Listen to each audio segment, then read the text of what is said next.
इकट्ठा चल लेते हैं ना, आपस में मित्र भाव जागृत हो जाता है।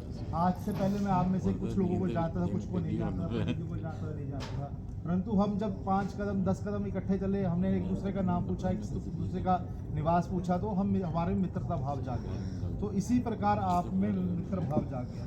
तो कन्या कहते हैं कि मैं इस विवाह को सार्थक तब मानूंगी और आपके बामंग में तब आऊंगी जब आप मेरे साथ वाक्य मानेंगे। तो वर कहता है कि हे प्रिय, मैं तेरा एक एक वाक्य सुनूंगा और उसको उस पर विचार विमर्श करके तुझे उसका जवाब दूंगा। तो सबसे पहले वाक्य में कन्या क्या कहती है, उसको ध्यान से सुनना। कन्या कहती है कि धन धान्य च मिष्ठानम, इधर देख दीदी को महीना दीदी कन्या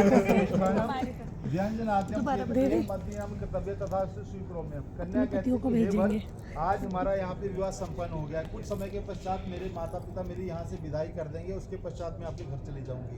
तो आपने घर में जाने के बाद सर्वप्रथम जो कार्य करना है वो ये करना है कि घर के अंदर जितने भी आपके धन धान्य मधुर पदार्थ अन्न वस्त्र जो कुछ भी है उसका कुछ हिस्सा मेरे अधीन भी करना होगा, और जो भी आप घर से बाहर कोई धन कमा कर लाए उसका कुछ अंश मुझे भी देना होगा। और आज के बाद आपने घर से बाहर बिना विशेष कारण के कभी नहीं रहना और ना ही सोना है और ना ही भोजन स्वीकार करना है। अगर कोई बहुत जरूरी कार्य पड़ गया है तो आपने मुझे सूचित करना है, उसके पश्चात हम इस पर विचार विमर्श करेंगे। यदि आपका स्वीकार तो के बामंग है स्वीकार सुन लो। रीजन क्या है, रीजन बताता हूँ। आपके घर में सभी जो व्यक्ति रहते हैं, आपके माता पिता, आपकी बहनें, आपके जो भी रिश्तेदार हैं, उनको घर का सब कुछ पता है कि कहाँ पे आलू प्याज पड़े हैं, कहाँ पे चीनी पड़ी है, कहाँ पे आटा पड़ा है, कहाँ पे दाल पड़ा है, कहाँ पे धन पड़ा है, कहाँ पे वस्त्र पड़े हैं। कन्या को इन चीज़ों का लालच नहीं है, कहने का भाव समझो उसका त्यौहार। कन्या सिर्फ इस भाव से लेकर कह रही है कि मान लो कल को आपके माता पिता किसी तीर्थ यात्रा में गृहे कर्माणि सर्वाणि मया कार्याणि सर्वदा दासी सर्वबंधुना भाजनानि च मार्जे। दूसरे वाक्य में कन्या कहती है कि घर के मैं सब काम काज किया करूंगी, आपकी दासी की भांति रहूंगी, मीठा बोलूंगी, सास ससुर और सास ससुर को अपने माता पिता के सम्मान प्रदान करूंगी, जेठ को अपने भाई और अपनी ननद को अपनी बहनों की तरह रखूंगी। परंतु हे स्वामी, आपको भी मेरा ये स्मरण रहे कि जिस प्रकार मैं आपके पूरे परिवार का आदर सत्कार करूंगी, आपको भी भविष्य में मेरे जितने भी सगे संबंधी है इसी प्रकार उनका आदर सत्कार करना होगा। यदि आप ऐसा करते तो आपकी बामंग में आती है। कहती है पालिता हमच दुखे न मात्रा पितरा च बंधु तैरे दत्तासलम हस्ते गृह सन्निधो पुरोहितम गुरु प्रागे सर्वबंधु समागमे जाति रन्नम से जातम गोत्रम नाम सुलभ था। तीसरे वाक्य में कन्या कहती है मेरे माता पिता ने, मेरे भाई ने, मेरे परिवारजनों ने मुझे बड़े ही कष्ट से पाला। उन्होंने अग्नि के समीप पुरोहित गुरु और बुद्धिमान सगे संबंधियों के सामने संकल्प करके मुझे आपको समर्पित कर दिया। मेरी जाति कुल गोत्र सब कुछ बदल गए हैं, मेरे सभी संबंधी सुख से रहें, मेरे में कोई बल नहीं है, आज के बाद आप ही मेरे स्वामी हैं। तो कन्या ने इसमें सबसे पहली बात ये कि मेरे माता पिता ने मुझे बड़े कष्ट से पाला है। कष्ट से पहले का मतलब ये नहीं कि बड़ा दुख पालना। मेरे माता पिता ने पल पल मेरी चिंता करके मेरी सभी ख्वाहिशें पूरी की हैं। और जिस प्रकार आज यहाँ पर आज से पहले क्या था, आप कहीं यात्रा पे गए हो, कहीं भी रास्ते मिल गए, तो आप जिस प्रकार अपने सगे संबंधियों को रिस्पेक्ट प्रदान करते हो, उनके सगे संबंधियों को रिस्पेक्ट प्रदान करनी है। मेरी जाति कुल गोत्र सब कुछ बदल गए हैं। आज से पहले मेरी जो पहचान थी, मेरे पिता थे, मेरे भाई थे, मेरी माँ थी, मेरी बहन थी, मेरी भाभियाँ थी, परंतु आज के बाद जो मेरी सर्वप्रथम पहचान है वो आपका नाम है कि मैं शिवम की धर्मपत्नी हूँ, ठीक है जी, राजकुमार जी की बहू हूँ, ठीक है जी, इनके कुल की मैं बहू हूँ।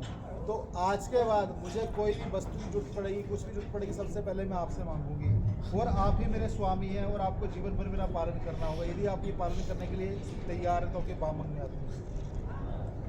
चौथे वाक्य में कन्या कहती है सुख दुखानी सर्वाणी भुंजानी चौचास है।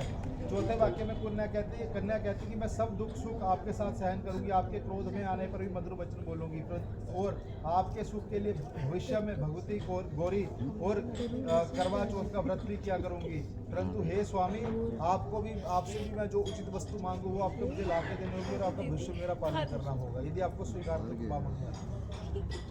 पांचवें वाक्य में कन्या कहती है कुटुंब पालन तो यानी वर्धकीय दीक्षा में स्वामी तदेव सदा कि आपको युवावस्था से वृद्धावस्था तक कुटुंब का पालन करना होगा। आज दोनों हम युवा अवस्था में हैं, कल को हमारी धीरे धीरे उम्र बढ़ेगी, हमारे परिवार का विस्तार होगा, हमारे वंश की वृद्धि होगी। तो ये नहीं करना है कि जब 50-60 साल के हो जाओ आप संन्यास लेके जंगलों में चले जाओ, ठीक है जी, ऐसा कुछ नहीं करना है। जवानी में तो मेरे साथ रहे और जब मैं बुढ़ापे की और अग्रसर रही हूँ तो परिवार के पालन पोषण को छोड़ के जंगलों में नहीं जाना है।